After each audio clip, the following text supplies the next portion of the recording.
Good evening, yes, my learned friend Robbo Ranks. We are in the building. Good evening, Robbo. How you doing, mate? I'm all right. I'm going to try to manage. I'm going to manage two things. The first thing is make sure that when I come in, I put on this dirty red background for that dirty shirt that you got on.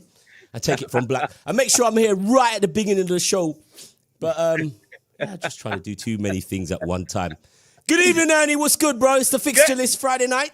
Yeah, man. Yeah. And we've got to say big up to everybody who's tuning in. It's now a staple diet on a Friday evening, the fixture list. As we normally say, share. Click the like button. Tell your neighbors, tell your friends to be here with us at 8 because we talk pure foolishness. And, of course, Klopp is slowly becoming at the wheel. Oh, my God. Now, here we go. Let me set it right. But anyway. You talk. Let me do it right. That side is the foolishness. This side is the sense and sensibility. And, of course, we talk about football, the game that we love. It's like, I mean, people expect you to come on, Ernie, and they expect you to talk a little bit of football. And they say, hey, when are you going to start talking about some beats and some bass lines? We just never get to that point where we talk about music because we're always talking about the madness that goes on every week. Yeah. And just before the show started, you tried to claim that I talk about Manchester United too much. You are. Everybody does. Yeah, but why have you got a problem with the fact that I talk about Manchester United a lot? You and a few people. There's a. We'll get to some of the names, but yeah, why do you have a problem that we talk about Manchester United a lot? Well, I don't have a problem about you talking about Manchester United because that is my. What is team. Your problem? What is your There's problem? There's no problem. Come, you bring it. Right? What's the problem? There would be nothing else to talk about if Manchester United was not in this predicament. Now, for a team that is in a predicament, when you say you're into a predicament. Is that what you call it? Predicament. Is that what you call it? Yeah. I would call it deep. All right, a deep predicament, but at the end of the day, everybody's talking about us same way. You know what I mean? So I don't mind you lot talking about us because we just do what we like. We go where we want. We always look on the bright side of life. So you lot just keep on talking about us. Just keep on talking about us. What's that got to do with going where you want, looking on the bright side? What have that got to do with the facts that you need a director of football? The whole management structure at Man United needs overhauling. You got disgruntled players. You got players on crazy contracts. You're buying players, stocking players that you don't need. It's all going wrong while Ole's at the wheel. Yeah, that's all right. Yeah. You spent all your week getting all your bits and pieces. What bits and pieces? I've come today. Listen, I've come today with 4 in the chamber for you. All right, Only 4. Right. Well, you let off 4 in your chambers because I've got 1 that's going to mush up the whole of your chambers, right? Listen, so you let off 4 in your chambers. Last week we got a complaint. We definitely got a complaint. We never got no complaint. We got a complaint about your being beside the seaside. Yeah. Somebody who didn't understand the facts of the game was questioning me like, why was Ernie playing Nursery Rhymes? I said, actually, it wasn't a nursery rhyme. It wasn't a nursery rhyme. It was a hit. It was a hit in 1966. When England won the World Cup and I was behind the goal. And, anyway. and Ernie likes to record those things, but they were wondering why you were playing that. And I said, no, it's all part of the show, innit? It's a Liverpool supporter who doesn't really understand. It wasn't. It must have been a Liverpool supporter. Ernie, it was one of those people I meet at the local Lidl's. You know the shop. You were there. They all seem to come to me and say, "Do you know Daddy Ernie?" No, I'm at Aldi's, mate. I'm at Aldi's. I'm not at Lidl's. You're at Lidl's, mate. In the pound section. I'm at Aldi's. I'm a little bit more upmarket. Let's stop advertising. Huey McDowell. Yes, go on, Huey. Huey McDowell, this geezer, right? Ernie, you should be watching Kane get his hat trick. Now, why would we be watching Harry Strain getting a hat trick? I Because mean, we talked about Harry Strain before we come on air. they're playing. And speaking of Harry Kane, Harry Strain. He's playing Albania, and isn't that place where you get your cheap wine from? Is it that Albanian wine you was drinking still? No, I haven't been drinking that wine. It's £35 a bottle. What's wrong with you about cheap wine? That looked like some little we don't even know. It looked like some vino or something. Bro, I went into the store. I went to the Harrow. You know, I went to the Harrow branch of Lidl's, where I'm gonna say good evening to all my Albanian brothers up in Harrow Town Set, and I said, can I get that Albanian version of? You can't get it. You can't get it in there, bro. You have to go online. You can't buy that in the shop. You have to go online to get that drink. Or my next door neighbor supplied me with it. I actually came up the train this evening with some Albanian supporters. Oh my word! I got on at Willesden Junction. They were on there banging the ceiling and everything, and I was standing next to a couple of English supporters. And they weren't saying nothing at all. They were just kind of looking. Well, England are odds on to win the game tonight, and obviously win their game on Monday. 2-0 up already, right? I think it is currently England 2 and Albania 0. And guess who scored? Harry Strain. And? Harry Strain. And? Well, it's 2-0. Oh, yeah. That's why Ewan McDowell is here. It's the Slabhead. Slabhead scored. Maguire. You're lying. I'm telling you. No. Lying. Yeah. Slabhead scored. Yeah. Oh, dear me. Well, he was probably trying to get out of the way of the ball and he hit him on his head. Something like that. So, yeah. Must I think England only needs Anyway, let's not talk about England. I don't even want to go there tonight. I know we should, but I don't want to go there tonight. I just don't want to do that England stuff tonight. Good evening, London. Lenny, and Lyndon Wissard, and shouts going out to Paul Robinson also. What's up, Paul? We're good today. If you're listening or watching the show, if you're listening on robboranks.com, you can press share. If you're watching it on obviously Facebook, all we'd like you to do is press share. It's very simple. Yep. It's at the bottom of your page, and just beside the ones where you put them laughing face emojis, or in Ernie's case, the screaming tears face. It's the share button. Just share it on your Facebook. We'd like a few shares. We got record-breaking shares last week. We want a few more of those shares on our Facebook if you're watching the show. And if you're on YouTube, very simple. It's called the thumbs up button. Just press that thumbs up button. The thumbs up button, as we've been told, and Early finally get it. He's got it. The thumbs up button helps us to breathe. More and more and more. Yes, as a show. I mean? Yeah, so we're breathing as a show. Hey, Robbo, something we should talk about. Well, maybe I'll leave it. Eddie should be joining us a little bit later on. Robert, we got to say get well to Robert, because Robert has been down now for 2 weeks. What's he got? He's not got the old corona, is he? Well, I don't know. Last time I spoke to him, he wasn't sounding too good. Then I spoke to him this evening, and his heating has gone down in his yard. So it's gone from bad to worse. He hasn't got no heating in his yard. So the man's got sick and he's got DIY problems. I feel it for you, Robert White. Get well soon, Robert White. Manchester, and he's got more stats than you, Ernie, when it comes to Man United. He'd probably That's why we got him here. He's a stats man, you know what I mean? So, but he's still back in. He's still staying with me all the way, man. Always looking on the bright side of life. And Trevor, West Ham supporter, he had COVID a couple of weeks. Glad to say hi, Trevor. On the mend. Yeah, I've noticed Trevor's been on the comments very regular, so we know he's back. He went to West Ham last week. He took his nephew to West Ham last week to watch the game. Why'd you go there? Anyway, big up Trevor. Yeah. I think he actually commented on my page. Big up Trevor White and all the West Ham fans. Mike Anthony has been like a Cheshire, like the cat that got the milk for a whole week. So was Trevor. He's in flying spirit. Patrick Tappin's just come in. Good evening, boys. Well, he hasn't got nothing much to say, really.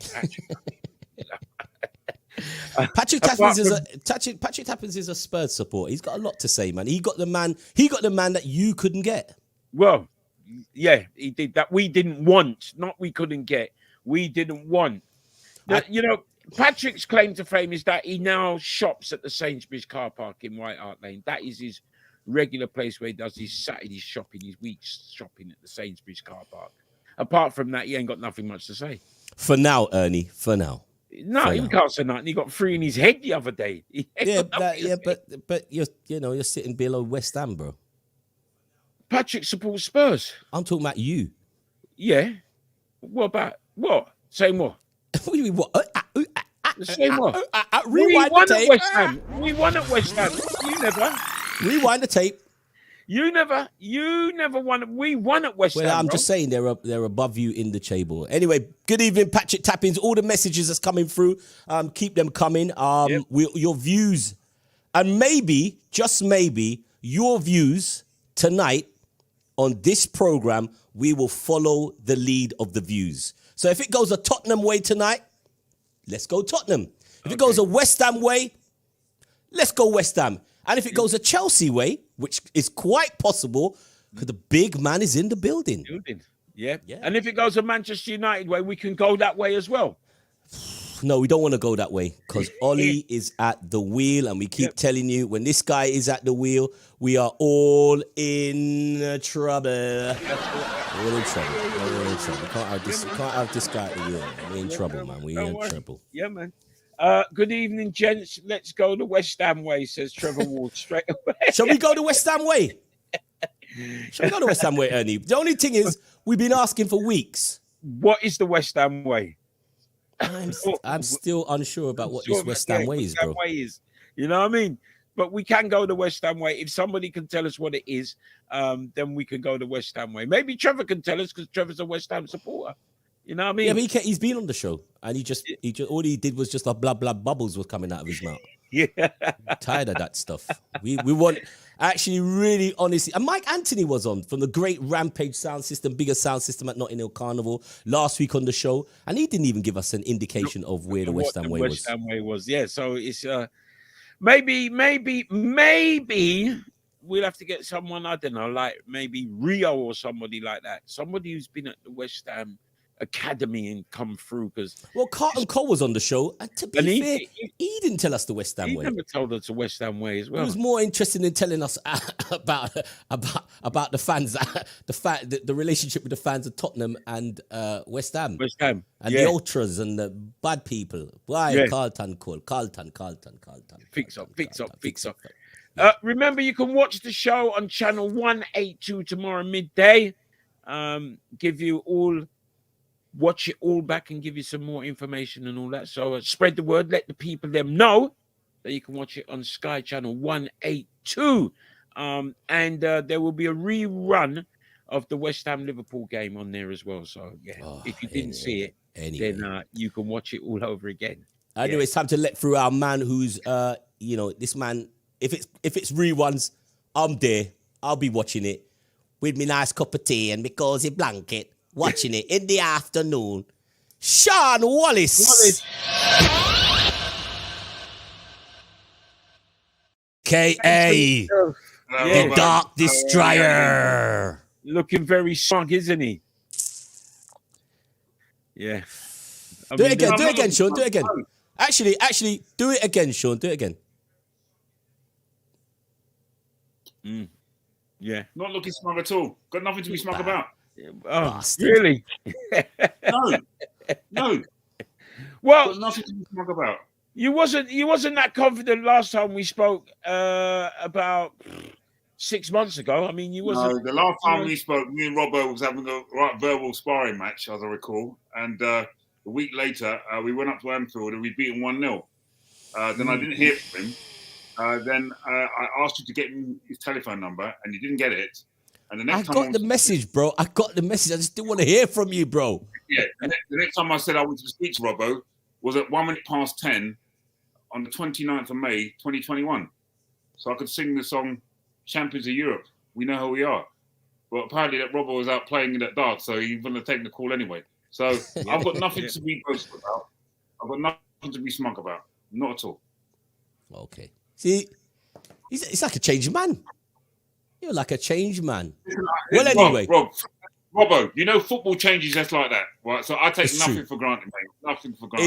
It's true. Well, listen, Shaun, welcome on the show. Let's start afresh. Okay. We are where we are. You're at the top of the table. Keeping the form that you kept. It's funny. The form, there was two sides of Chelsea last season. There was the form that you took into European competition, being very, very hard to beat, score one, lock up, game over. And there was also that form that you had in the unpredictable form in the Premier League, but you'd done enough to get into top four. But here we are, international break, and Chelsea still on top of the league. You don't feel smug, but you must be happy. I'm happy, but I'm not happy. And I'll tell you the reason why. Because we seem to have taken the sort of shut up shop mentality into our league form. And the one thing I'm worried about with Lukaku missing, and sometimes I was at the Brentford game, and we were controlling that game until we took off Lukaku. The focal point went. We then took off Kovacic. Then all of a sudden, Chelsea then revert back to the sort of siege mentality that won us the European Cup against Man City. Tendency to just back, and want to basically defend. And we saw what happened to us on Saturday when we adopted that policy. Burnley scored. So, Chelsea have really got to be on the front foot. If we want to win this league, we've got to play football whereby we're playing on the front foot. Now, obviously, Lukaku's missing. And Havertz is doing his best to actually, fill in that centre forward role. But that's the one Achilles heel I think Chelsea have, because we're so well set up defensively. We think that we can rely on the defence, which will get us out of trouble. Now, when we played Brentford, the last 20 minutes, I was shuffling in my seat, surrounded by Brentford fans, was giving it to me large in my ear, and Mendy was just superb. Yeah, he saved you. The best save wasn't the last minute one, was the one he saved with his face. And that just goes to show how brave that guy is. Now, as I say, you can only do that so many times and so many occasions. And I think Chelsea really sometimes, when we're controlling games, is to basically kill the teams off. If we're winning one, go and get another one. Good teams like Manchester City do that. And although Chelsea are, we scored 7 against Norwich, but then again, who's Norwich City? But against other teams, we have a tendency to basically score one and think, that's it. Let's rely on our sort of structure and shape, and that's going to get us out. But, that won't always pay dividends. So I'm happy, but I'm not happy. Are you? What's your assessment on? You've had enough time to view Tuchel as a manager. He's obviously got the respect of players, which I think for the other people watching Tuchel would have thought his time at PSG, there was question marks on how much players actually respect him. He didn't actually have a management position where he had superstars. He lands this dream role at PSG, and there was a lot of question marks about the respect. Chelsea's a different animal. Players come in, players come out. How do you think? I disagree, because when he was at PSG, he won everything except what the owners of PSG demand, the European Cup. So, yes, he got to the final and lost against Bayern Munich. And sometimes when you lose in a final, and you can see what happened to Pochettino the following year, you get off to a bad start, then instead of basically keeping nerve, you sort of get rid of the manager. And that's what PSG did. Now, I'm glad that... But don't you think that if he had more, let's say, credit in the bank, PSG would have stuck with him? Well, he won a double. He won the league 2 years in a row. So we are talking about in France, though. Certain types of owners are not interested. Well, once you've dominated the domestic league, they're not interested in that. They're only interested in one thing: winning the Champions League. Now, only one team can win the Champions League every year. So if you don't win it, then obviously your season is seen as a failure. Now, you look at Guardiola. Guardiola almost completed the quadruple. He done a double. And he's a fantastic manager. But, he's going to be judged at his time at Manchester City, will you win the European Cup? And if he doesn't, they're not going to be interested that you won 3 domestic competitions in a row. They're not going to be interested that you won all the cups in the same Charity season. Shield and all them business. Yeah. Did you win the European Cup? We spent £500 million on that team, and we expect a return on our investment. Yeah, so definitely. You know, it's a competitive. It's really, really hard, and it's really, really competitive. And you know, I'm not. I was deliriously happy when we won the European Cup because of the fact that you know, okay, Frank laid the foundations, but you know, Tuchel came in with this sort of European experience, organised the defence, brought back the players who were disgruntled, and they became indispensable.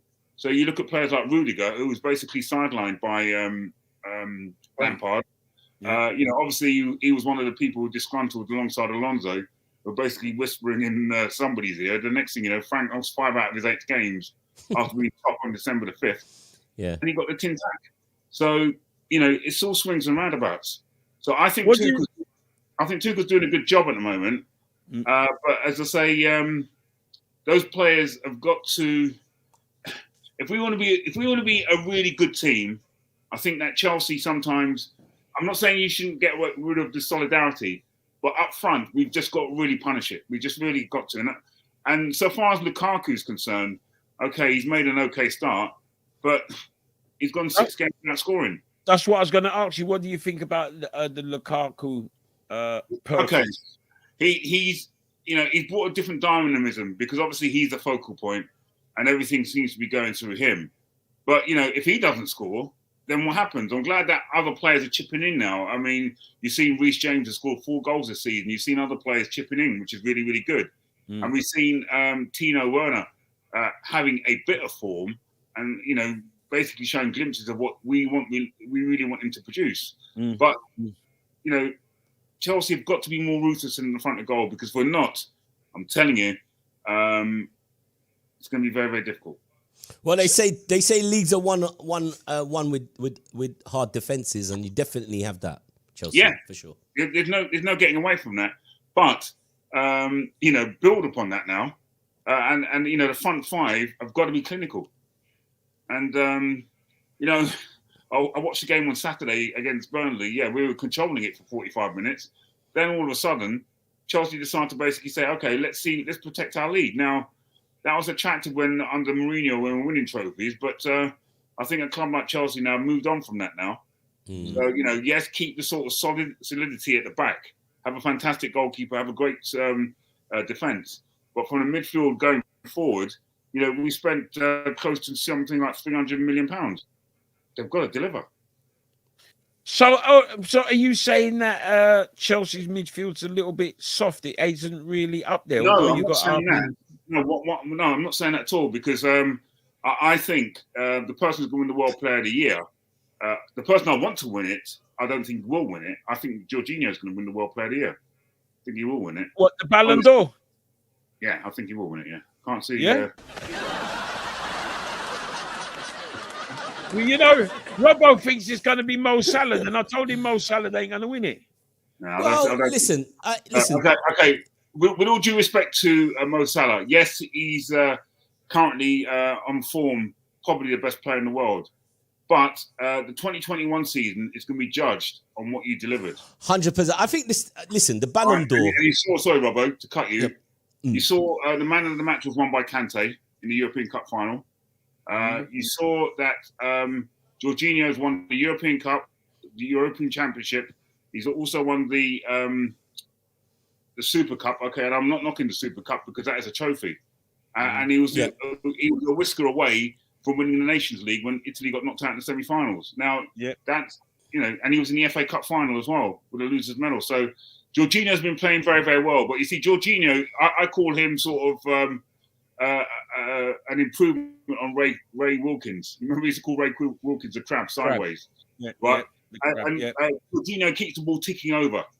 Right? But as I say, Jorginho looks fantastic if he's got time and space. He's brilliant if he's got time and space. You shut him down like England should have done in the European Cup final, in the European Championship final, then he was struggling a bit. Well, you know, the thing about the Ballon d'Or, which I find myself wondering, why is this Ballon d'Or stretched across 2 seasons? I understand how it worked before. It's from January to December, isn't it? So that's stretched okay. across 2 seasons. So I think it would make sense, but hey, it used to be. I think because but we've got so many big tournaments in between the seasons now. Now, what it was, like because remember, you used to have you actually it's an actual in fact, because in December, coming up this December, will be the 30th anniversary of the World Player of the Year. It was first won by Mateus in 1991, and what you had before was the European Footballer of the Year award. And basically, what's happened now is that they've merged the European Footballer of the Year award with the sort of World Player of the Year award, because all the top players essentially play in Europe, don't they? Yeah. So, I mean, that probably will answer your question, I suppose, the fact what the reason why it's stretched over 2 seasons. And, if you were to say that, Salah didn't get the Golden Boot last year, did he? But he was the second top goal scorer.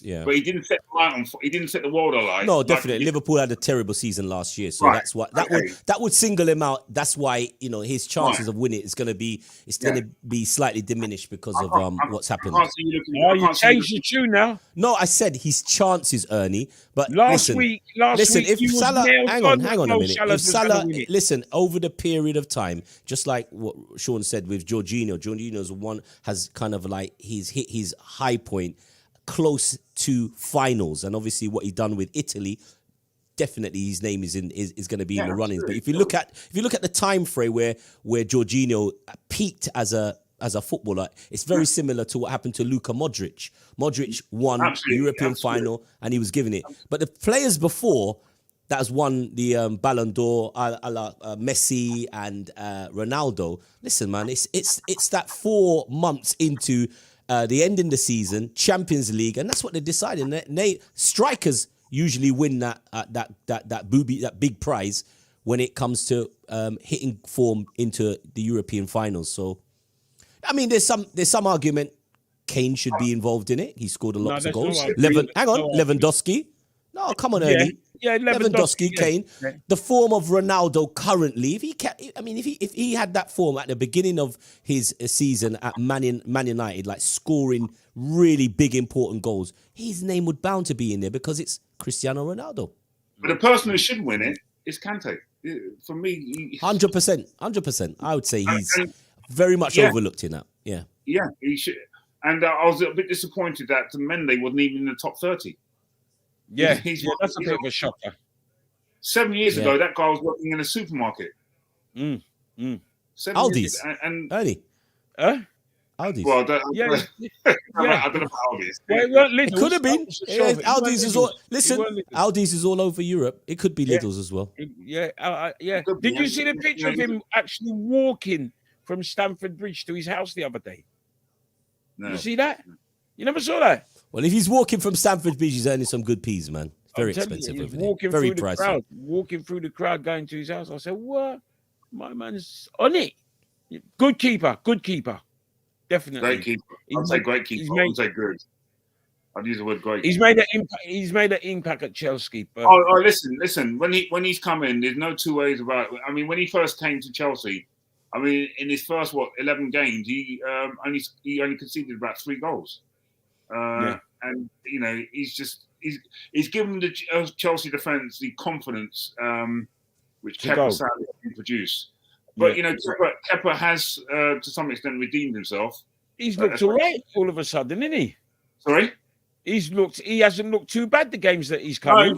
He's not. And obviously with Mendy going off to the African Nations Cup, they need him. He's going to get a good run of games. And if he can really keep up that level of a good goalkeepership, then Chelsea will be in the mix. That's all I will say. Listen, man,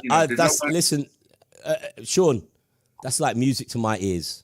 That's who I want in between the sticks for Chelsea. Kepa in those cold January evenings, Tuesday, Wednesday, return match against Burnley. We need Kepa in goal. Look at Shaun's face. I think Shaun. The Kepa you saw 2 years ago is not the Kepa we're seeing now, because I think it was a blow to his professional pride to lose his number 1 status. But the one thing I like about Kepa, he hasn't gone away and sulked. like No. most goalkeepers. Remember, this guy's the most No. You know what he This does? guy's most- this guy's the Yeah, most but you know what he expensive does? goalkeeper in history, right? Yeah. He stays on the pitch in cup finals and so. That's what he does. That's what he does. Yeah, but okay, Robbo. But when he does that, guess what he picks up? Coming off. Guess what he picks up? A winner's medal. So let's not go down that road, okay, Robbo? Don't go down that road, right? I'm trying to go down that road with you, okay? All right. All right. Okay? We're neutral. We're neutral. right, Well, okay. listen, we will pick it up in the new year, Sean. We'll pick it up in the new year. You're right. Listen, you're at the top of the table. Listen, I'm respecting what's happening right now at Stamford Bridge. I'm happy to see this kid, Rhys James. Even though Alexander Arnold and Rhys James share the same position, bro, they're two fantastic footballers. Just think about it. Well, That's the right side of England sealed up forever. Can I comment about that? Because although I love Trent Alexander going forward, right, his defensive skills are poor. Now, if you saw the third goal that West Ham scored, right, yes, Alexander, he was just ball watching. Because as you saw when Kurt Zuma moved round, right, instead of Trent Alexander going with him, for one strange reason, he stepped back. Yeah. But listen, Sean, you're right. 100% right. His defensive side of his game is not the greatest. The kid's 21 years old. That is something you can learn. But what he brings to the game as a 21-year-old, listen, I would have him in my team all day. Rhys 21, right? Because when Ashley Cole was playing for England at 19, all right, and ironically, he made his international debut against Albania in 2001, right? He hit the ground running as a 19-year-old. He knew how to 100%. But he was. Don't tell me just because he's 21. Bro. Right, Hang on. Sean, Ashley Cole and Alexander Arnold. Look at Alexander Arnold's record for assists and goals. Ashley Cole couldn't talk to him. No time. Not at 21. Never. Guess what? Even to this day, Guess what? still can't pass his stats. All I want my centre half, my right back, ostensibly, is to know how to defend. Right. What I want to do. If he can go forward and create goals, that's great. Listen, great. There's plenty of teams. His wages, right, is to defend, right? And I'm sorry. No, right? that's not true. Right. Sean, if Klopp wanted him to hang on, if Klopp wanted him to be his wages purely to be destroyed, he would play a destroying. No, I'm not saying that. I'm not saying that, Ernie. I'm not saying that, Robbo. What I am saying, right, the insurance policy that Liverpool have got, right, for him to move forward, right, is that Liverpool play a high line, and they know they've got a player like Virgil van Dijk. Yeah. They didn't have Van Dijk, right, and Liverpool's defence was a shambles, was a complete shambles. 100%. And one of the reasons was a shambles is because Trent Alexander and Robinson were bombing forward. And when it came to tracking back, they weren't tracking back as quickly as they possibly can. And when you have got two centre halves who chop and change every single week to Klopp, and Klopp was playing Henderson when he really should have been playing Henderson further forward, and have two centre halves basically just say to them, look, I don't need to be fancy, Dan, just defend. I think Liverpool would have done better last season than they did. Listen, it was a poor game by all standards. It has been a poor game, but what he gives you offensively, it's very hard to replicate. The system what Liverpool plays, it works perfect for the system. As you rightly pointed out, if you get it wrong, you get unstuck with. If your defender's in the other opposition box, you'll get unstuck. Of course. Okay, you saw the second goal what Liverpool conceded. Yeah, Liverpool always played a high. Right, Liverpool played a high line. West Ham are basically counter-attacking. Right, Joel Matic is ball watching. He's caught in between two players who ball or whether to go to four. Once he makes a decision, my boys slip the ball through, and all of a sudden, Liverpool is sliced open. Listen, bro, it would have been very easy. All you got to do is just hack the man down. End of. Keep it moving. Take a yellow card. Start again. How about that? That's a start.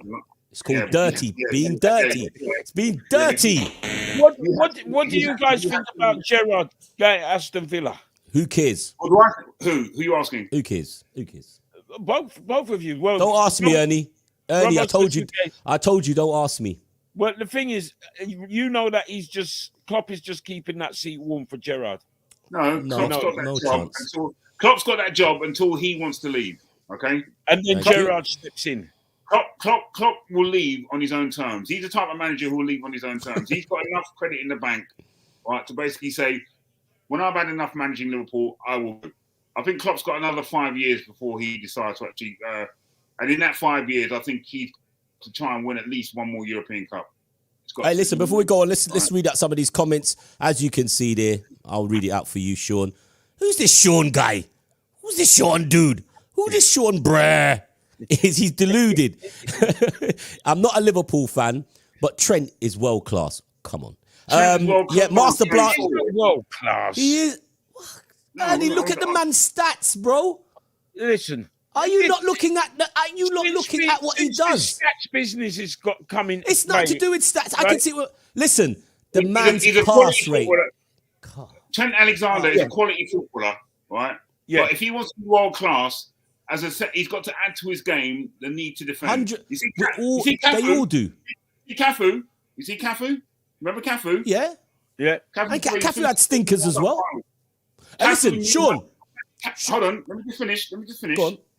Cafu, Roberto Carlos, they knew how to bomb forward, yeah? But what they knew, right, how to defend. 100%. Once Trent Alexander knows how to be a defender, to add that to his game, then he'll be world class. Well, I'll say in the defense. Hang on, I'll say in defense of listen. He didn't start his career as a defender. He started his career as a midfielder. He was a defensive number 6 midfielder. So let's clear the air with that. At the same time, I watch enough football just like you to see that this guy, as a footballer on a football pitch, is doing things that others can't do. He's reaching levels a lot of players can't reach, and it's the same with Rhys James. But it's things that you'd have to take into reference. Rhys James plays. Every time I watch Rhys James playing in a back 5, he's amazing. It's like a machine going up and down. I don't know if he's going to be the same player if you play him with players who are in a back 4. I'm not sure that's he's cut out. He's going to be that good in that role. If you see Kyle Walker in the back 4, Kyle Walker, going forward, his distribution is a bit ropey. Even for a guy who's nearly 32, but his recovery, getting back, right, and knowing how to defend is world class. So this is what I'm trying to say to you, right? A world class right back who can attack No, I'm not having that, Shaun. He's quick getting back. That's world class getting back. No, I didn't say he was world class. I didn't know. You didn't let me finish. You said his recovery is world class. He's just quick. His recovery is world class because he's still very quick getting back. I'm not saying that's what you want in a defender.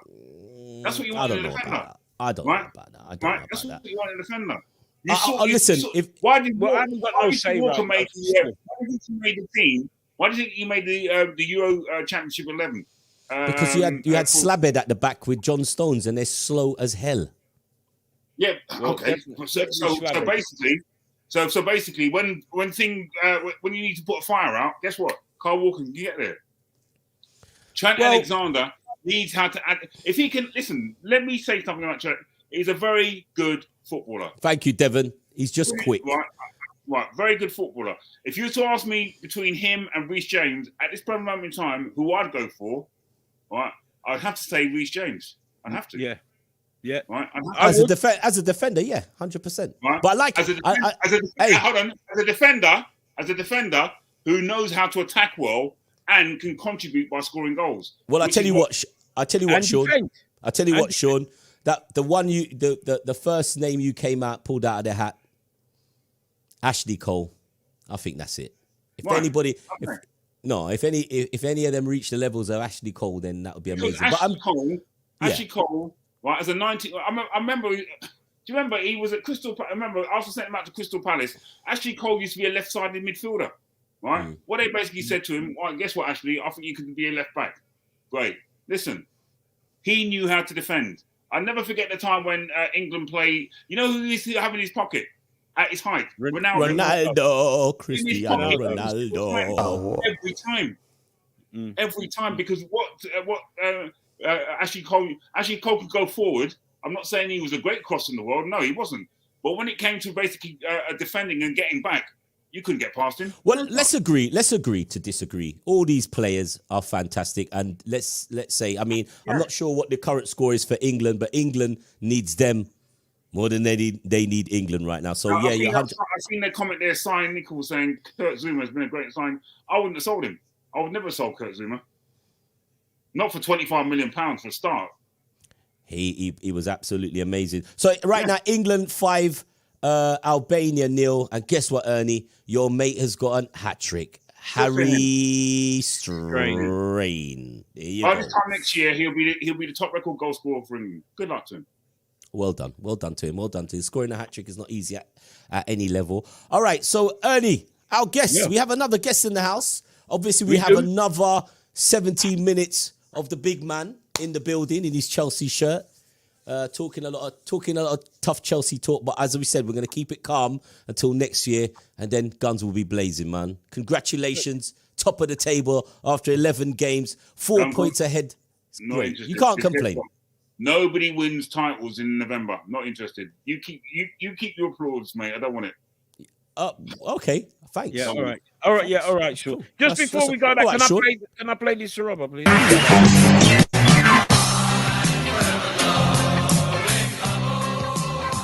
I'm forever blowing bubbles.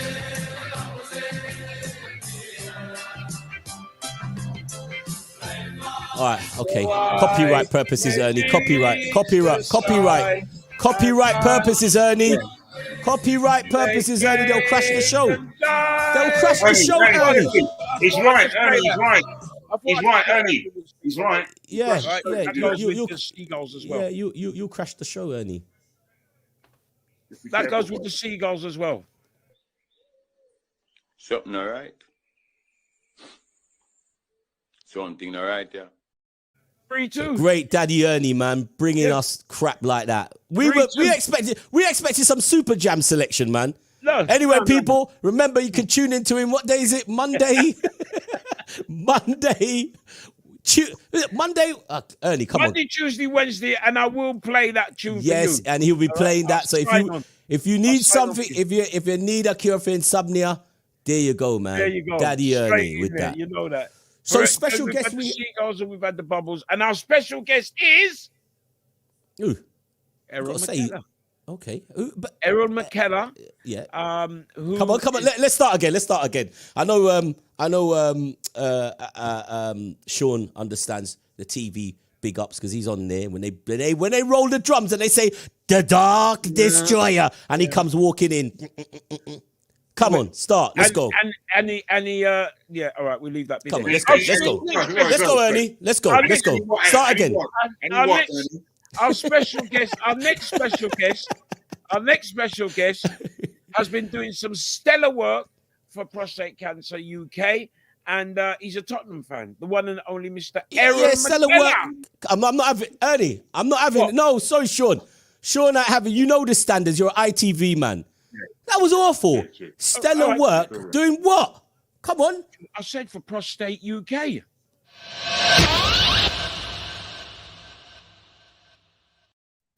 I was only joking, Ernie. You done well, son. You done Good well. evening, guys. You done well for a big man. You done well. Good evening, Errol. Listening properly. Hello, Errol. How are you, mate? No, but listen. It was the way you done it. You done it under the Guinness influence, man. Yeah. Talk the truth.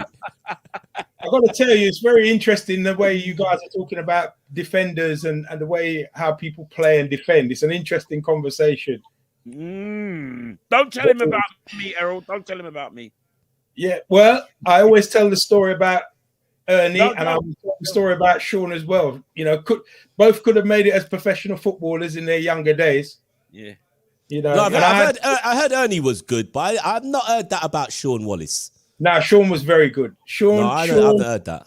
Shaun came out of the Bunks Park education, so he had to play with some. I heard Shaun was a benchman. No. Shaun Wallace was always a threat. He could hold the ball up, and he could cause a problem. He was always a threat with the sponge and the oranges, yeah. No. Listen, let me tell you something, and Shaun will back me on this, right? Go on, tell us. Somebody named Del Banton, right? And Shaun. Budju? Del Banton was very good in Monks Park, and Shaun was up there with that group. We used to play football in Monks Park, and we used to chase them just to kick them out off the park, man. What do you say, my learned friend, Shaun Wallace? Okay, I describe myself as a poor man's Teddy Sheringham. I wasn't bad, but we did have some top quality players in the area which we grew up. I'd like to think that, given the way my sort of drive and determination works, if I wanted to be a professional footballer, with the lucks and breaks, I think I could have been one. Yeah, I agree. I agree. I tell you what, the thing that springs to mind with Shaun, I'll never forget that day over at Leighton or Brentford. Errol, when was playing that charity match? Perfect build up. The ball was floating. I laid the ball out to Trevor Sinclair. All right, Trevor went down the line. All right, I pulled away from the centre half. It was the best cross you could ever see. All right, on the money, man. I rose like a salmon. And Well, now the ball never hit his head. Listen, let me defend Shaun quickly here, right? Before anyone sort of like paints a picture here.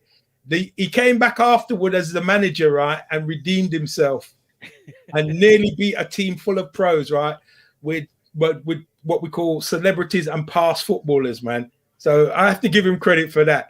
Yeah. Well, I tell you, it's a pity that we never videoed that, because that would go down as a classic. A classic that would go down as a classic. But Robbo, let me tell you something. These two guys, I mean, Ernie was a wide player back in his day, you know. And I mean, when they talk about wing backs, unwise. Did you say unwise or wide? What did you say? Unwise? Don't worry about Robbo. He's like, I think he's deluded as well, Robbo. Hey, start again with Ernie. Start again with Ernie. Let me hear this. No. Let me tell you something. Once Ernie had the ball at his feet, no one weren't catching him. Tell him. No one weren't catching him. Yeah, but the thing is, Ernie's got to keep the ball on the pitch, not run all the way to Harlesden with the ball. Because I mean, that's like Ernie, the game's here. Ernie, he's here, right here. We weren't blessed with recordings back in those days, guys. Okay. Ernie could play football because he used to play with my cousin Paul Kitson. Yes, I was going to say that. And he was one of the all-time greats out of North. Here's what I knew. Here's what I knew Ernie when he used to work in the grocers up in Kensal Rise. That's how I first got to know Ernie, and I knew he was a good footballer. Listen, gentlemen. Alston. Enough of this sponges, oranges, and vegetables and all this stuff here. Okay. We should be talking about, obviously, Errol Mackellar. As Ernie rightly said, you're doing some great work for Men's Health. Your story has been, I've seen your story mentioned loads. But tell us, for people who's just tuning into the show, who is Errol Mackellar, and obviously the work that you're being rightfully mentioned. Well, thank you, guys. I'm Errol Mackellar. I'm a prostate cancer survivor and a founder of the Errol Mackellar Foundation. And my aim is to try to get as many men as possible to go and have an annual PSA prostate test, right, every year, because at the moment, right, the numbers are over 47,000 men a year are diagnosed in this country with prostate cancer, right? 11,000 of those men will die of prostate cancer, right? That's one man every 45 minutes that's dying of this illness. It's currently 1 in 12 Asian men. It's 1 in 8 European men, but frighteningly, it's 1 in 4 African Caribbean men that are dying of prostate cancer at the moment. And we have to change this, guys, because on the football pitch, right, after 90 minutes, that means we're going to lose 2 men to this illness. And I've got to say a big thank you to you guys, because I mean, Robbo, we go back from way back days, right, when I came into the studio with you, Musti, and Keatley to do one of my very first interviews with you guys. So it's about trying to raise the awareness of a frightening issue, and what we're trying to do at the moment to change that through the Errol Mackellar Foundation. We want to get a mobile PSA testing vehicle. We've already got an agreement with the Football Association that we can take this mobile vehicle to every single football stadium in the country, to put it outside, to get the men to come onto this vehicle and do a simple 10-minute PSA test.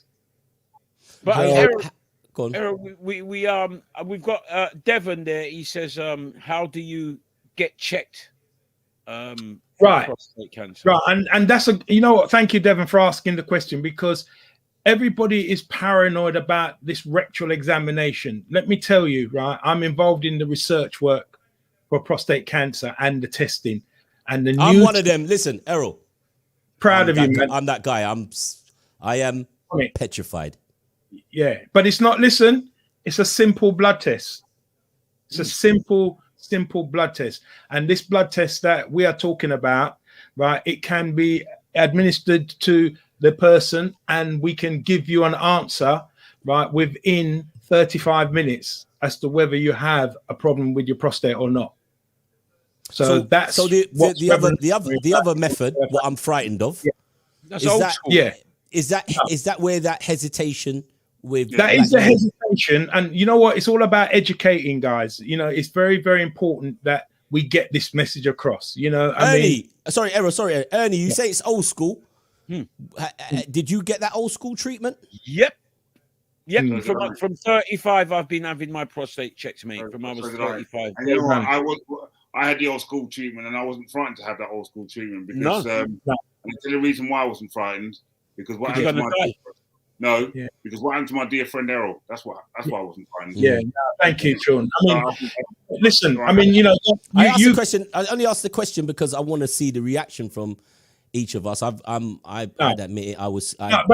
You know what? My ignorance is Listen, what's important and the message that we have to understand, right? It's your quality of life, and ladies have to go through far worse than what we are talking about here with this biopsy, right?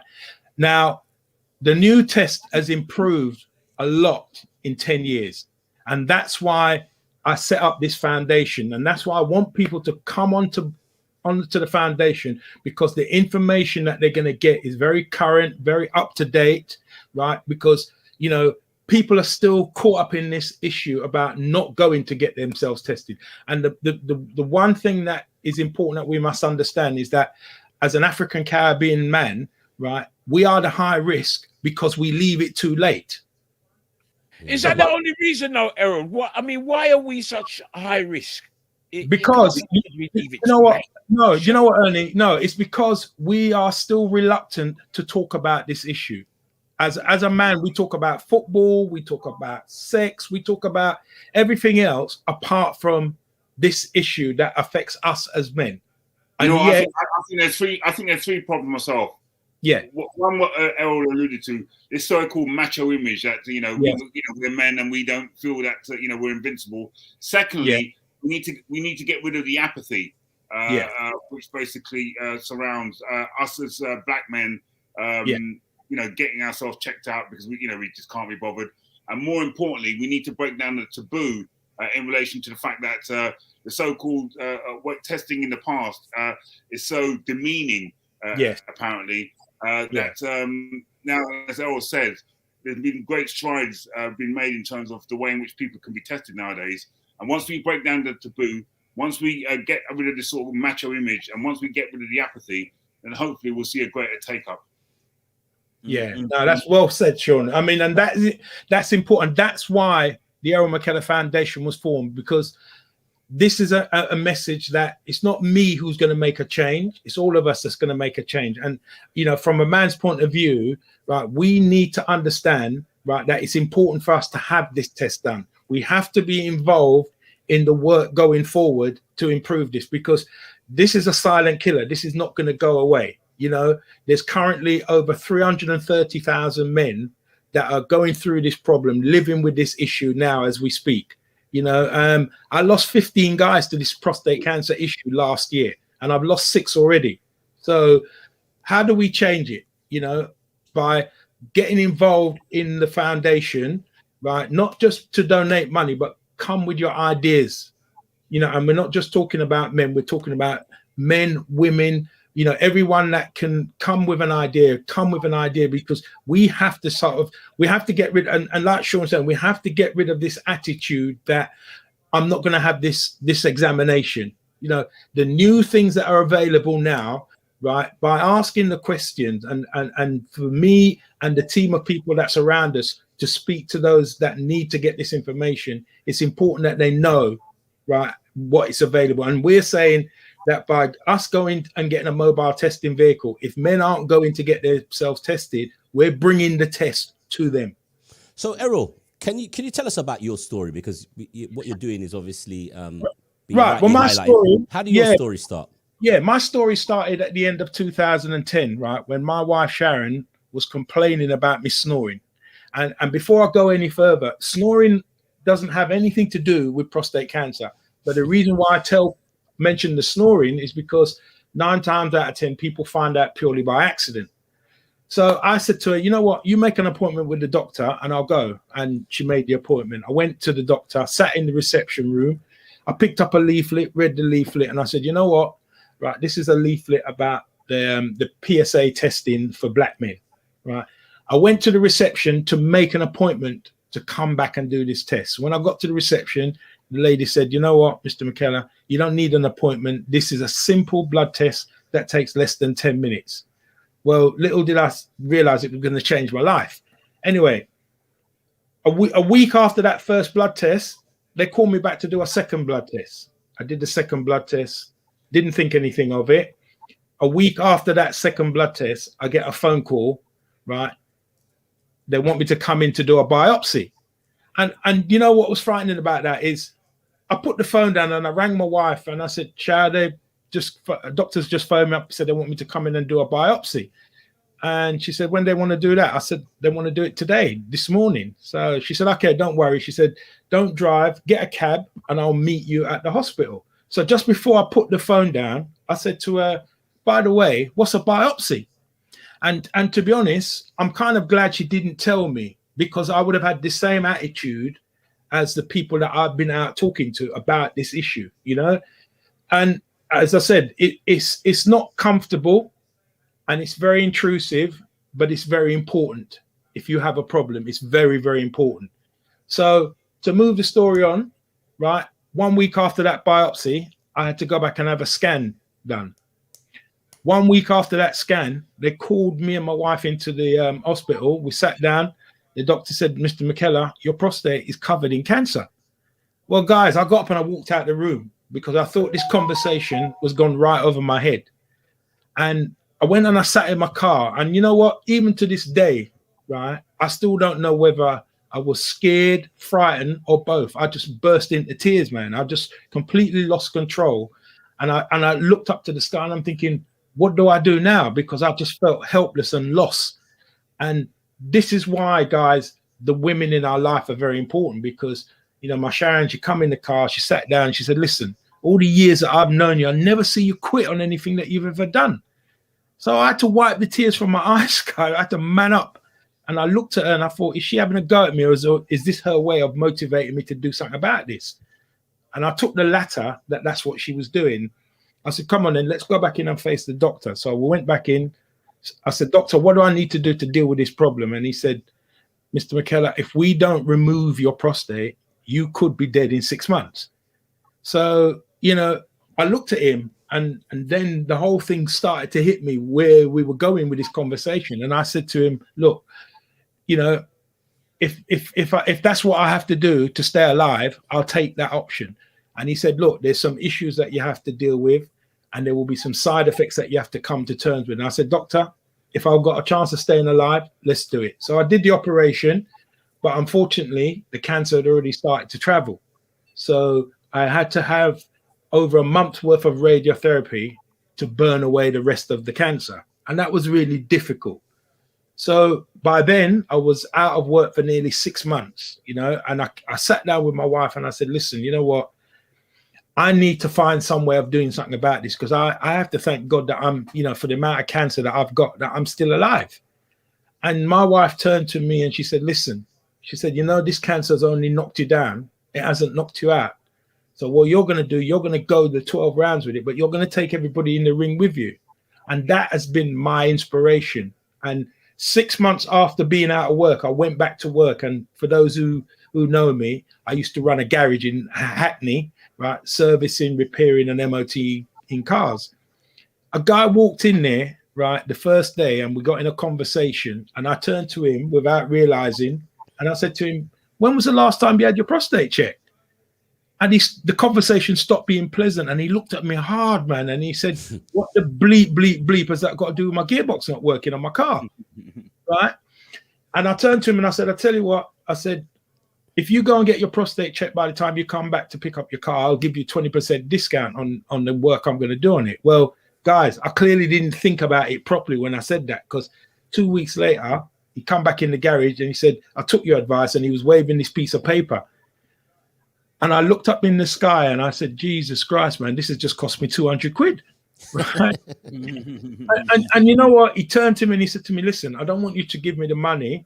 And I was pleased when he said that. But he said, what you need to do is donate it to charity. But more importantly, he said, I think you need to start raising the awareness of this. And when he gave me the letter and I looked at that letter, as I say, he had 25% cancer in his prostate. He was the first of 48 guys that walked into my garage that was diagnosed with prostate cancer. 2 of them are no longer here. One was 42 years of age. And for me, he was the unlucky man, because he walked into my garage. I offered him the 20% discount. He went and took the discount in order to get his car done, right? So for me, when he found out he only lasted 10 months, he was the unlucky one. The other guy was 36 years of age when he walked into my garage, you know? So what was more frightening about this particular guy is he just looked like he was ill. And when I said it to him, I said, have you ever thought about having your prostate checked? And what he said to me will stay with me for the rest of my life. He just said to me, I can't go through that. My 2 brothers have had prostate cancer. My dad's had prostate cancer, and my uncle has had prostate cancer. I had to ask him to repeat it to me, because I thought, this is not real, what I'm hearing. He lasted 6 months, but you know what? He died of ignorance for me. So that's why this campaign is important, because this is an illness that affects men supposedly in their 50s, right? And if you're African Caribbean or you have a history of it in your family, 45. But I have given the government and the health department evidence to show that this is happening at younger ages. Yeah. And the thing about, us as a nation of people, we don't talk. Back home, when you hear people dying of prostate cancer, it's not prostate cancer, it's waterworks or complication. Or the other one, they say, you drive sickness. back. Sickness. What happened to him? Yeah. Sickness. Yeah, sickness. They will never use the word prostate, right? Because of where it is. Because, it's not a conversation that we as a nation are still comfortable about talking. But the truth about this cancer, right, even though these are the numbers, 1 in 12, 1 in 8, 1 in 4 black men, is it doesn't care about your color, it doesn't care about your wealth, and it doesn't care about you, right? If you ignore it, it will kill you, and it's a silent killer for that reason, because some of us can have it and don't even know what the symptoms are. So that's why we have to change the attitude, like what Shaun's saying, change the attitude towards it, because, if we, every year when you drive a motor car, it has to be MOT'd, it has to be taxed, and it has to be insured, right? Why are we not taking the same attitude with our bodies?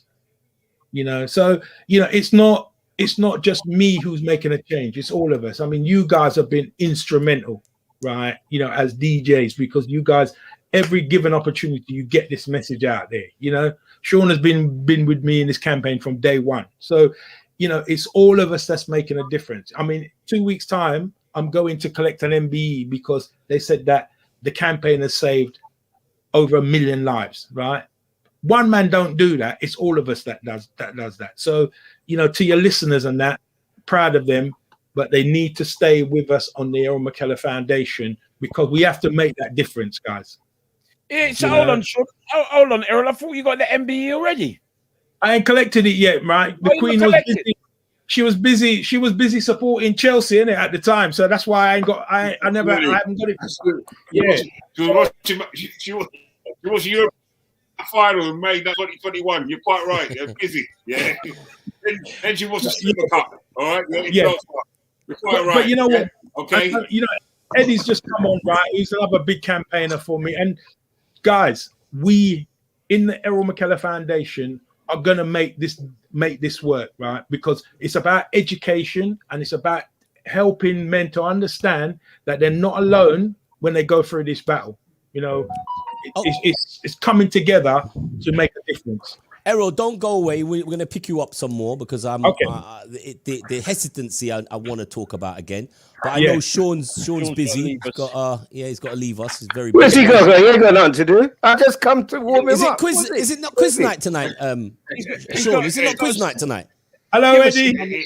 You're running from me again, Shaun. No, Eddie, no, never, mate. Right, I've got a hosted quiz in New Zealand.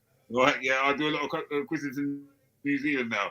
So, you know, I was waiting for you to come, bruv. I was waiting for you. Now, bro, I'm talking about New Zealand. I got the haka ready for I got the haka ready for you, my brother. Robbo gave me GBA to the Euro. Yeah.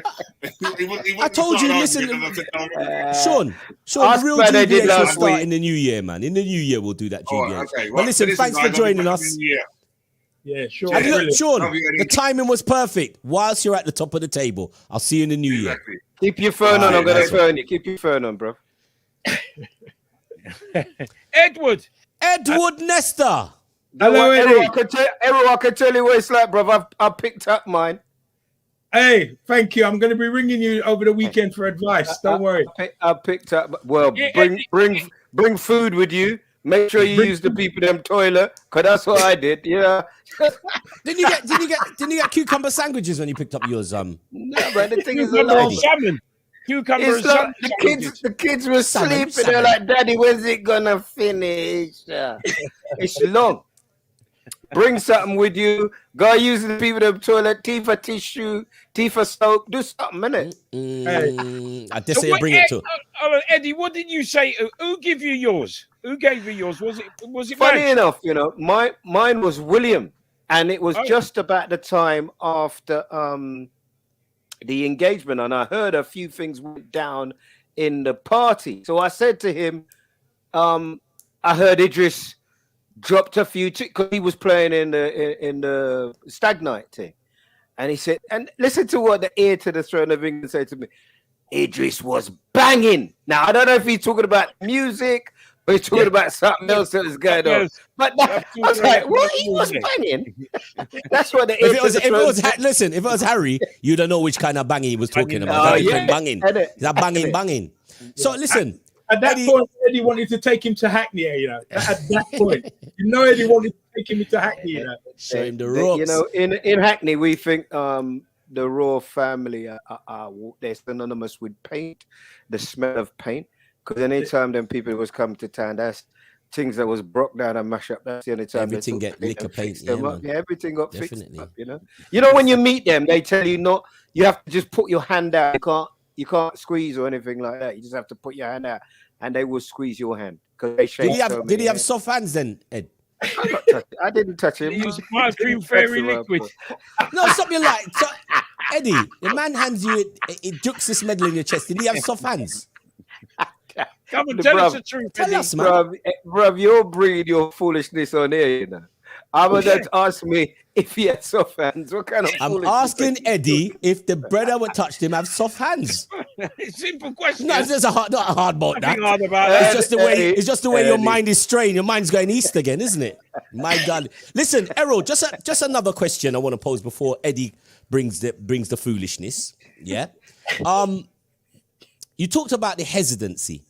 Yes, and the complacency for black men. I'm probably younger than the most of you here, and I hold my hands up. I was very until the conversation flows very ignorant to the new ways and new treatments or of how you find the prostate cancer. What is it like from the time you were telling men in the mechanic shop to actually really putting this information out? Hi, I'm Errol Mackellar. Yeah. What were people saying to you when you arrived with this .com banner? Well, you know what? I mean, when I started doing this at the garage, I think people were very nervous because, as you can imagine, right? You know, when I put my hands up like that, right, people think that I'm doing this test, and I'm saying, no, you know, it's not done in the garage. What you need to do, you need to book yourself in to have a PSA test. Because I'd be worried. If I went to get my car done and you start saying, what, me check underneath you? I'd be like, what, my car? But Robbo, you know what? Let me tell you what was frightening. When I offered that 20% discount, more women took it up than men. Yeah. Wow. Well, when Right, we went on the walk the other day, Errol, there was more women on more there women. than men. Yeah. You know, what I mean? It's always And you know like what's that. frightening? And what's frightening right, is that what the guys them that used to come in the garage, it was like the vehicle that was on the Brockdown truck.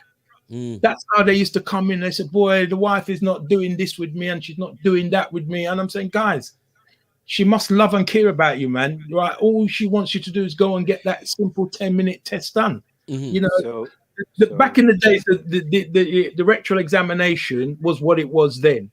It's a far better.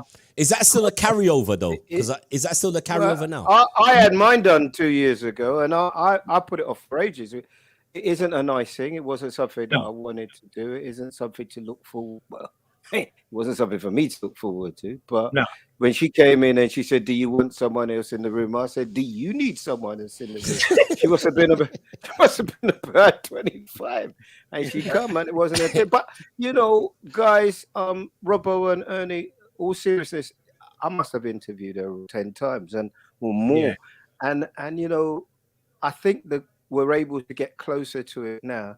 Who wants to feel that they're not going to be able to have relations with their woman? Who we push ourselves as being ultra macho, and I think it's fear that holds a lot of us from going back.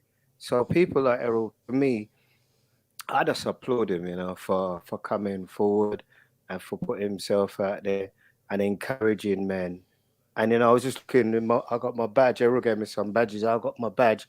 I wear it and I make it my duty to try and give it to a man every time I see him and share it with him and share the knowledge. When the commissioner comes in, she says, "What's that badge?" And I tell her what it is. And also, Jeff Stelling has done amazing work, you know, because him alone, you know, I met what he's done is just. I got to say, you know, I had to go and look him up, Errol. I said to myself, "Has he got it then?" I said, because the way he walked all the football grounds and then he's encouraged everybody on that show to wear it. Yeah, his best friend. His best friend had it. Yeah. And you know what, guys? The thing is that, you know, what I don't want a man to have to go through, right, is the reason why I will get up every day. And I'm lucky. I have a fantastic wife. You guys know my missus, right? If you know, that's my drive, to get up and save minimum of one person a day. You know, and you're right, Robbo. There is still that fear factor. And you know what the guys are saying, you know, it's something that we have to do, right? You know, you look, it's quality of life, right? It's better to remove the problem by dealing with it early than leave it to the point, right, where it will take you and what you think is your prized possession, it will take that away as well. You know, so we have to be proactive. And there, you know, listen, the new stuff is fantastic, right? And if anybody wants to get any more information, come onto the website, right? Come on and talk to us, right, so that we can help with this education, because we think it's something that should be in schools anyway. So listen, guys, if you're watching the show right now, and you can see, if you're listening right now, it's the www.theerrolmckennafoundation.com. If people do come at you, please let them know that if they said that they saw the show, if you get at Errol, let them know that you saw Errol on the show. What help are you getting? Obviously, Jeff Stelling, sorry, from Sky Sports, Jeff Stelling. And then we have so many campaigns. I can't keep up with him. I know we're into Brovember. As you can see, my friend Eddie sporting this white lush beard like Santa Claus. We get so many of these different campaigns. It can become a bit trivial. So you're in the midst of November. What is the connection with Men's Health Month? Well, what we try to do a sit and talk. You know, we Ernie will tell you we've done a few walk and talk campaigns, right, through the parks through London, and we're currently now going through once a month, right, at the JN National Bank building, right, in Brixton, 410 Brixton Road, right opposite the police station. Right, the last Saturday of every month, right, they've given us the building, right? The police station. No. We didn't want that one. National. Jamaican National Bank building. Typical Liverpool scouts and support. No, I had police in the building. I had police in the building. I listen. It's opposite the police station, and it's Jamaica National. That is Eddie. Yeah, Jamaica National. Eddie's still welcome. Eddie's still family. There's a Jamaican bank. Is that what you're saying? Yeah. Where they keep money. Oh, yeah. Eddie, you already have an invitation to come, so no problem. But you know what? I know how many Jamaican dollars to a pound. I want a wheelbarrow to be carrying there. It's not good. It's not good. So you only in Brixton for now? For now, we're looking at other locations to do some more men's forum because we want to keep the momentum going. I mean, what we're going to do, this one we're doing in the 27th of November, right? We're actually inviting the men and their partners to come along because, you know, we know how active women are when it comes to getting a message out there. But what we've found now is that, you know, we are doing something. Men are starting to talk. We've got a long way to go before we can look around and say, you know what, we are doing something better, but we need to create more of this, you know, and whatever help we can get to help us to move this forward, that's what we're looking at. Because as a foundation, right, we had to create the foundation so that we could give out more information, more messages, and you know, just so that people can have somebody to talk to and not just donate money and not know what it's going to do. You know, when they look at this mobile testing vehicle, it will be like a hospital on wheels. It's never been done before, guys. So what we're about to do, right, is revolutionary in terms of taking this PSA test to a next level. You know, we're going to turn up at the dances. We'll turn up at all community halls. The mobile vehicle will be coming to a place near you. Let me ask a question to Eddie. I know Eddie takes this very serious, as he mentioned in the past. And is there a slight confusion as well, Eddie, with where you talk about black men's health? I mean, you do national radio, Errol's conversation. No, Eddie's on point. Eddie. I'm not saying Eddie. I'm just saying, is there a view maybe there's so that's many a black now. problem, like how sickle cell used to be treated back in the day? So there's so many problems now. If I'm honest with you, Robbo, sadly, that affect us disproportionately. I just read a report that more black women die in childbirth disproportionately, diabetes, high blood pressure, because of a lot of the food that our diet is really terrible and our sedentary lifestyle. But you're talking about 1 in 8 white men and 1 in 4 black men. So if you're doing that report as a black man and you're not mentioning that, it's difficult. And it all comes together with what's happening with COVID and the like. We're really mistrusting of our health service. But all I try to say to people, not talking about the vaccine, is we've got to do whatever we can do to help ourselves. Let me ask you a question. When last you had a tin of nourishment, Robert? It doesn't agree with my stomach. Or nutriment, Ernie? Don't agree with me. I had a sip of it the other day, and I couldn't believe I used to drink that regular. That thing's just like, it's ridiculous. And if you look at from Nestle milk, carnation, if you look at a lot of the foods that we eat, the ground provision is heavy food. The amount of my dad used to pick up food before he tasted it, he's putting salt in it. So we have to think. We have to think about what we can do for ourselves as well. It's true. Well, I tell you, with Nestle's milk, my ass is the deciding factor, and it doesn't like nutriment. It doesn't like nourishment, nutriment. No, I'm just saying. It just goes through you. It just goes through me, bro. It's like a sinner. What Eddie's saying is a valid point, because prostate now has overtaken breast cancer in the numbers of people that are struggling and suffering from prostate cancer in this country. And back home in Africa and the Caribbean, prostate cancer is not 1 in 4; it's 1 in 3 / 1 in 2. So, and they're testing them earlier, aren't they? They're testing them earlier. They're on it. We've got a system here. You listen, NHS have already told us, right, that they are struggling to cope with testing people. So we had to come up with something, And Eddie's right. During COVID, I lost 15 people last year to prostate cancer. I've lost 6 men this year already. these numbers can't keep going up, right? You know, and a lot of it is going to be down to what we eat. We know that, right? But you know, what Eddie said is right. We have to take stock of ourselves, right? Every year we should turn around and say, you know what? I'm going to give myself an annual MOT. That's what I'm going to do. I'm going to take time out. Every year, because you know why? Let me tell you something. Right, when I was 50, when you get to your age, Ernie, you have to do it every more 3 weeks. Ernie's like after every Guinness. Let me check myself. You know Let me what, check myself. I was 50 when I had my checks, right? There was nothing wrong with my prostate. 53 and a half, my prostate was covered. And yet, if I was doing what I do every year by MOTing my car, if I was MOTing myself, I would still have my prostate.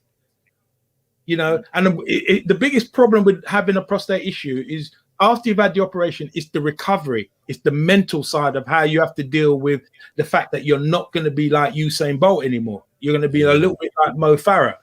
And these are the things that men say, I would rather not go down that road lose. I prefer. This is what they say to me.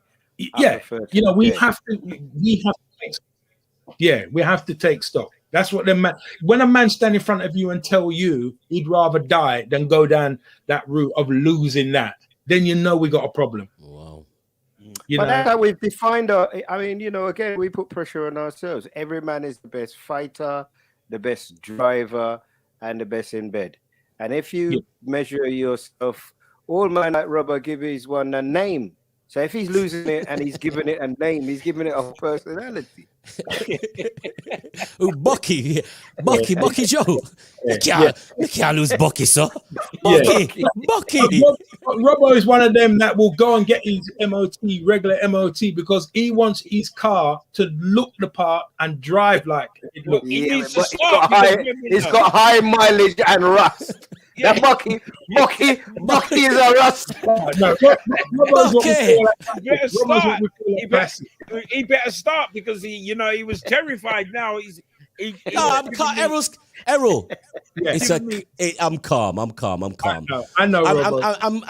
I'm glad you told the story the way you told the story because you know, that workshop situation, being in a workshop and saying to a brethren, I mean, we have those conversations in barber shops, you have the conversation outside parties, but not enough is being heard. You would sit in a barber shop and say, you've been tested. You think that we've progressed to that level? Listen, I've been at the gym and my brethren is running with me. And we talk about things like that. These are the conversations we have. It doesn't happen on a football show. It's one of those things. But Errol, how loud is the noise? Could it get louder? What would you need to make this calling louder? It needs to get louder. It definitely needs to get louder. You know, I want us all to be involved in this. You know, when I go to the government, it's not just me that's going there. It's all of us that's going there because we don't even get a letter for this, right? The ladies get their letters. We don't get a letter. Okay. So first of all, we need that letter. And the only way that we're going to make a change, right, is we as an organization of men have to be proactive, like the sisters, right? They campaign, they got their letters. You know, so we'll get a letter like, are you of an ethnic and you're over, come and get a jab, but there's no letters for this situation. No, black or white. Black or white, you know, as I said to you, there's no letter that we get, right, from the NHS or the government to say that you got to go and get yourself. They only advise that when you get to 50, you should go and get yourself checked. But the problem is, right, you three guys will go to your doctor and the doctor's going to look at you three, man, and say, boy, there's nothing wrong with you. I don't need to check you. If you have a letter like what the ladies have, then they got no choice. Remember, the doctor is not, you know, you're not paying him to do this. He already gets paid to check you. So, men, you know, when we go to the doctors and the doctor turns us away, that's almost like we go into the doctor for an excuse not to go and do this test. And no, we have to do this. This PSA test. Just be careful with that, though. There are loads of people that can't get an appointment with their doctor. There's a 5.6 million backlog. So you're going to have to want to see your doctor. Yeah.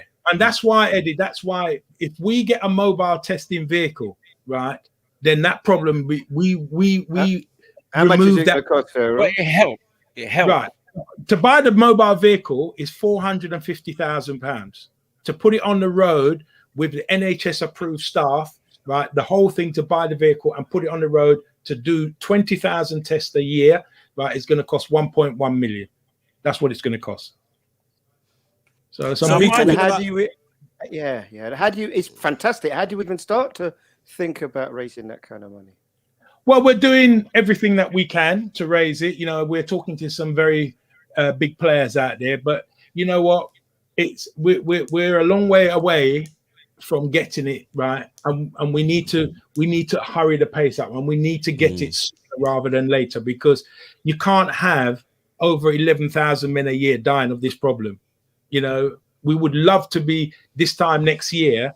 We're in this conversation with this vehicle, ready to go and send it out there to the masses. Well, the power of voice is what we need, really. That's important. Are you? You might want to keep that confidential. Are you speaking to names out there that are out there fully supporting you? You know, with loud voices out there. Yeah. We are talking to some big players, but until something's official, then we can't go public on where we are with them. But you know, people now realize that this is needed. Mm-hmm. They realize this is needed, right? You know, the government situation is, look, you know, COVID, we have to fund and support COVID because it has stopped the country. That is the attitude, right? Although we know that this issue is still taking men. It's not stopping because of COVID. What COVID has done is stop men from going to their doctors, as Eddie said, trying to get an appointment, and men don't even want to go into the hospitals, right, because of fear of not coming back out. So, I mean, of those 15 men, 10 of those men, for me, last year died through ignorance, right, because they refused to go to their doctors and they refused to even try and get an appointment to go to a hospital. Yeah. So on your site, they can navigate their way through the best ways of tackling the issue in terms of appointments and how to go about getting yourself in that check zone. Yeah. And what we also have, right, we have a team of specialist doctors, specialist nurse that, you know, understand this issue that we as men are go through, right, and will give you the right answer. I won't give you a medical answer because I'm not qualified to give you a medical answer. My job is to motivate and encourage you to not leave it and not ignore it, you know. 100%. And that is, with the help of all of you guys, that's what I've been doing, you know. But we have to make a change. We have to make a change of this situation. Well, let's start with that change, guys. The Errol Mackellar Foundation.com. Good place to start. I'll leave that up for a little while. Errol. Yeah. Great. Pain. Next pain. What about the other pain? Your football pain. No, forget that. No. Let's talk about Eddie's beard, how wonderful it looked. No, let's talk about your football pain. Let's talk about your football pain. I didn't know you was a Tottenham fan.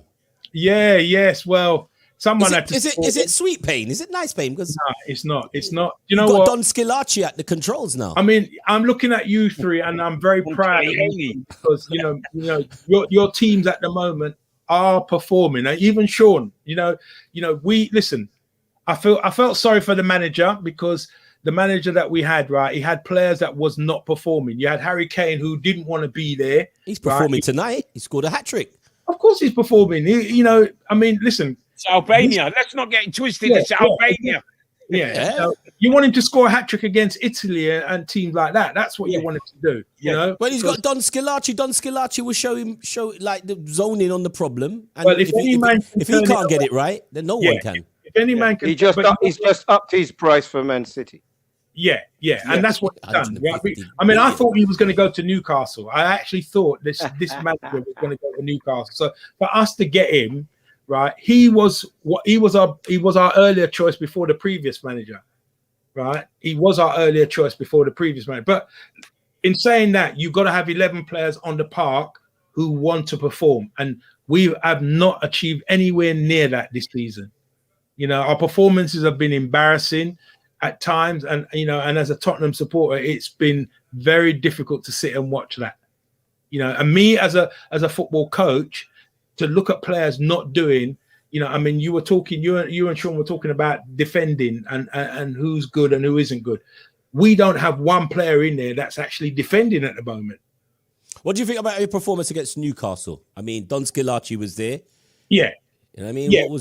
Did it look different? It was different. But if you look at the way he shaped the team to play, right, there weren't no hiding places for them. They had to perform. You know, Sorry, please forgive me. I'll come late to this. How many goals did Tottenham score against Newcastle? No, I just come. Maybe I missed something. How many goals did they score? That was a 0-0 draw, wasn't it? Yeah. But you know what? Listen. That's an improvement. That's an improvement, Ed, on the week before. On the week before, because we might as well not have been on the pitch the way the players. You know, look, come on, man. I mean, you know, when you the beating stick of the Premier League, if you ain't beating them right now, you ain't beating anybody. No, but United, listen, in defense, right? Really, United should have scored more than the 3 that they scored. Errol, do you think it's going to get better? And if it does get better, let's not do the dreaming Tottenham thing. I can't do that dreaming Tottenham thing. If it does get better, what would you expect from Tottenham in the next 18 months under his contract? Yeah, under this manager, if he gets the problem that he's going to have is whether Levy gives him the purse strings to improve this team, right? And if he can keep Harry Kane and get Harry Kane playing the kind of football where he was scoring goals on a regular basis and want to be at Tottenham instead of still thinking that Man City is going to come in for him, right? Then you can start building a team. You know, we got people like Dele Alli 3 years ago was an England regular, right? And now, you know, he's struggling to even make the starting 11. Dembele has to be fit, right, to get his best performance. So it's a lot of ifs and buts. In football terms, it's a lot of ifs and buts. He's going to have to ship out at least 5 or 6 of those players before that team starts. In this 18-month window. Yeah. Wow. He's going to have to get himself at least. What Kane's problem, Errol, with all due respect, just because I'm not a fan when it comes to Tottenham. A, I'm not a fan of theirs. B, I'm just looking at it analytically. Kane has gone. Kane's problem is not with the manager. Kane's problem is with Lee. And therefore, I'm not quite sure how Conte comes in and solves a problem that he hasn't got with Conte. Don't get me wrong. I believe that you lost the battle with Man United, but you've won the war. You might even finish above us this season because that manager you got is a proper manager. But I think the destiny at the minute is Kane goes and he uses that money to fix up the team. And the one thing that I have heard from them guys up at the beat is that the first thing he's going to work on is their fitness, because apparently that's the foundation for the success that he has, a high level of fitness. And they just haven't got it. And until then, they're going to be Spursy. Yeah. Well, that's what Jaffa Bookie. But Errol, don't you think he should work on Spursiness? Because we don't know what this Spursiness is, but it has a certain West Ham way is. Yeah, it has something. It's something that we don't understand. Spursiness. What is Spursiness? It's in the dictionary. Let's just talk about the West Ham. Let's talk about the West Ham one for a minute. No. Let's talk about the Spursiness. Yeah. You know what? I'm going to look it up. Hold on. Has got players who want to play for him. Okay. Right? We've had, our last 9-10 games, right? We've not had that. We've not had the players that want to play for the manager. This man coming in now, he won't tolerate that. Right? So does that mean the zero tolerance of not playing for him? Does that get rid of Spursiness? Because we ain't found the West Ham way, and we're trying to understand as young black men. We love football. What is Spursiness? Yeah, the Spursy way, right, is we need to have players on there who are dedicated to playing for the badge. Don't go on the. And we're going to clip this, Errol. Carry on. Yeah, no problem. Listen, I'm an honest Tottenham supporter. Listen, big mistake we made, right? We go top of the league and we start gloating at Arsenal supporters, right? That wasted energy, right, cost us dearly. I think you found it, Errol. I think you've actually found it. Yes, Is Spursiness gloating at Arsenal's demise? Is that Spursiness? You know what? It's to have success but Yes. to ultimately chuck it away. Yeah, we have to stop thinking. We have to stop thinking that we have to finish above Arsenal, right? Yeah. And concentrate on doing as well as we can when we're on the pitch, right? Not looking over our shoulders. What's Arsenal's score? We got to better that. You know, we have to get back to reality. We have to get back to playing to a system, right, that gets the ball forward quicker, right, than what we're doing. We were doing 4 or 5 passes across our goal, and none of those passes were going forward. So we were almost camped on the 18-yard box, right, in terms of keeping the ball. You know, listen, there's one thing to keep the ball, but there's two to have progress with it, because after you move the ball 2 or 3 times, you've got to find a forward pass. Well, Errol, I think you found it. I'm gonna try to help donate for a van for anti-Spursiness football, so we can put it outside the Sainsbury's car park. I think you found it. It is, Ernie's got to be it. It's like, don't watch Arsenal. If you stop watching Arsenal, you'll get rid of Spursiness.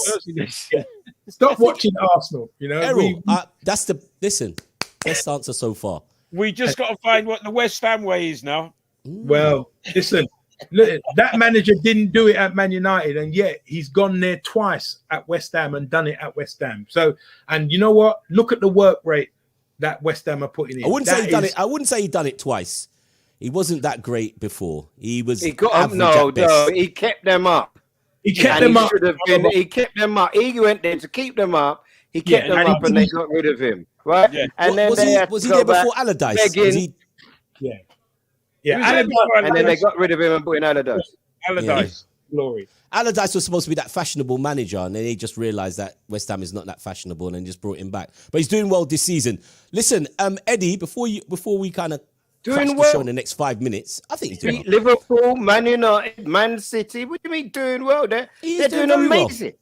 Yeah, but you know, West Ham is like it's like tinsel at Christmas, man. It goes up, and then come January, it comes back down. You know what I mean? I said that to their fans on Twitter, and they're cussing me all now. If I ask you, Eddie, this week, we're gonna get crashed because of Ernie and his nonsense. I don't mind getting crashed early. Eddie, you had a rant. We've been through the rant, but in all seriousness, we've got a week of international breaks. Usually, it's the time where you hit your manager on the head, you nobble him, and you bring in a new manager. Ollie's gone on holiday to Norway, packed a big bag, and he's off. Would you expected some movement to happen, or do you still feel there is some movement about to happen at Manchester United? Right. So first of all, it's important. It's really important. I told you that neither Nunu or Ollie would be there managing those teams at the end of the season. I did that rant on a one-on-one. Ernie asked me to say something, and then he took that foolishness and went and put it out there for people to come cussing me. But Ernie has always been my friend, but he's not. You were trending. You was trending, bro. He told us in this podcast that I didn't know what I was talking about. Give Ollie another few years. Remember that? You were here, Robbo. Now he's only had 4 years. 4 years is not enough to cement his position. Now, Ernie's agreeing with me. The problem is, though, that I would have had Conte. Who's the best manager out there? Who are they going to replace Ollie with? They're in a situation right now. Who are they going to replace him with? Yeah. Zidane. So he will be there till the end of the season, Eddie. Well, if they convince Wenger, Zidane, one of those guys, just come and hold the ball. Just come and look at those guys, because you know you can't pay, I don't know, Sancho, Cavani, Fernandes, Pogba. They can't all play. You have to devise a system that's the best to get us through to the end of the season. Once you get through to the end of the season, Pogba's not long term, Cavani's not long term, and Ronaldo on long term. How do we get the Sanchos? How do we get the Greenwood, who should have been in the England squad? For him not to be in the England squad is absolute nonsense. On form, he makes it above Sterling. He makes it above Kane. But it's clearly because of the foolishness he went on with Foden when they went out in the middle of lockdown and decided to have some fun. But you then get the younger player. Yeah, when we're depending on McTominay and Fred to hold our midfield, and then behind them you got Matic, right? You got that. We still got the old Chelsea boys still there. It doesn't work. How does Maguire make it to the England team? You can't tell me he's on form. It just doesn't work, right? So for me, get to the end of the season. Let's see. Right. The only place that's up for grabs is fourth. I think that West Ham, Leicester, Man United, Arsenal have been a 9-game unbeaten structure from what I can see. They'll all think that fourth spot is theirs. Let's be competitive. If we can get top 4, end the season, then we look at who's available. So you're happy? You're not happy with the situation, but you'll take the no, end of the season. Ollie won't be there. Ollie won't be there at the end of the season because the point is, and this is the thing about being nice. About being nice. I don't think so. Anytime he comes up against, he doesn't think so. No. He won't. Well, how do you keep him? So, what do you think Chelsea are gonna do? What do you think is gonna happen when Liverpool come back again? Then and Man City toyed with us. Liverpool scored 5. Man City. There was never any doubt about who would win that game at any point in the 90s. See, he's blew his internet out. He's that angry. That's what happens when you get that. You know what I mean? I think personally, Ollie's going to be there unless if Chelsea come there and do a 5 on us. Then I reckon, Ernie, you're only saying that because you don't have a clue of who you could actually appoint as a manager. There isn't no one to appoint you're stuck right now, in your Robbo. ways. You're stuck in your ways. There's no one to appoint right now. Why would you say there's no one to appoint? Hang on. So wasn't Conte available? They didn't want him for whatever reason. No, it's not because listen. I understand they're not wanting him because he's not there. We get that, but why do you think there's no other manager apart from Ole? Why? Anybody who they possibly want is probably in a job at the moment. I hear Brendan Rodgers. Zidane ain't in a job. They're not making no move for Zidane. I hear this Ten Hag, Ajax. They're all in jobs. They reckon. Steven Gerrard was in a job and he's just gone to Aston Villa. Yeah, but Gerrard would not come to Manchester United. No, I'm just saying there's managers in jobs would leave their jobs to jump into that. Well, I haven't seen no manager who's in a job at the moment whose name has been linked with Manchester United showing any signs that they want to leave. How are they going to show signs? It's not for you to see. It's for their agents to talk in the background with your backroom team and get the job done. Just like how Aston Villa got the job done. Just like how Newcastle got the job. Aston Villa's chief director is a friend of Gerrard. They used to be at Liverpool. I'm sure these managers are all. And says, "Oi, Steve, come down here." Ernie.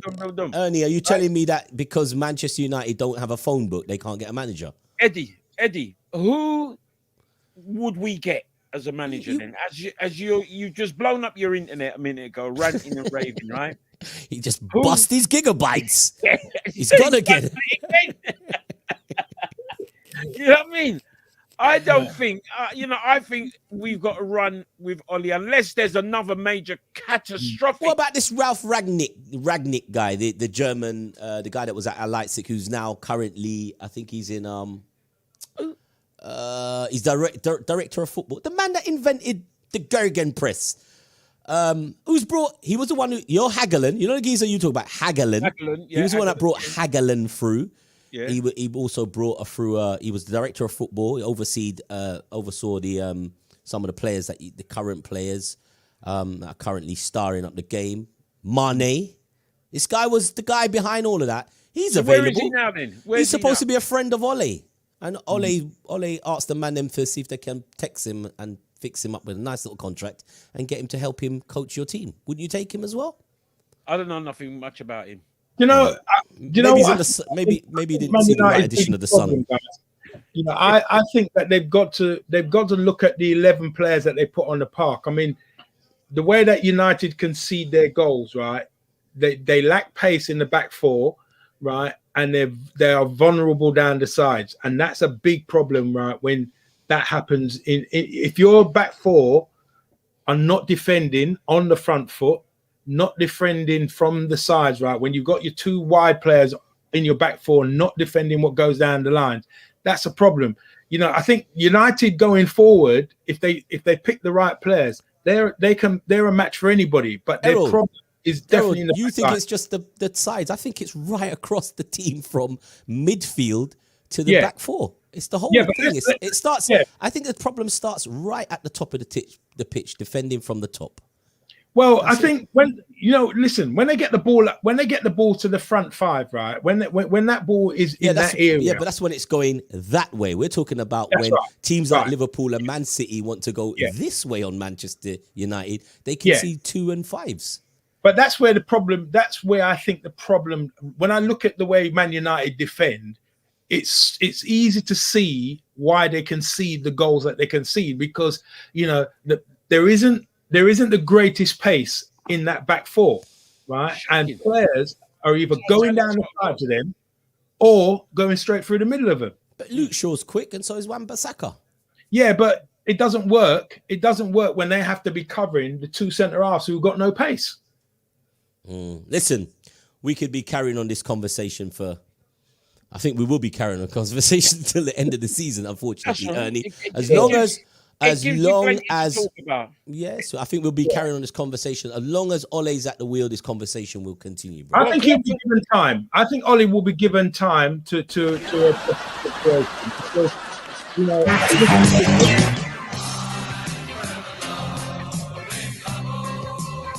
yeah, I think he'll be given time. I think he'll be given time to put it right. I do think they'll give him time. I want them to give him time. I want them to give him another 4 years. 4 more years. I'm saying Ole in for 4 more years. You're generous. Fantastic. 4 more years. He 4 won't more get years, please. end of the season, and then there will be an assessment at the end of the season. Yeah.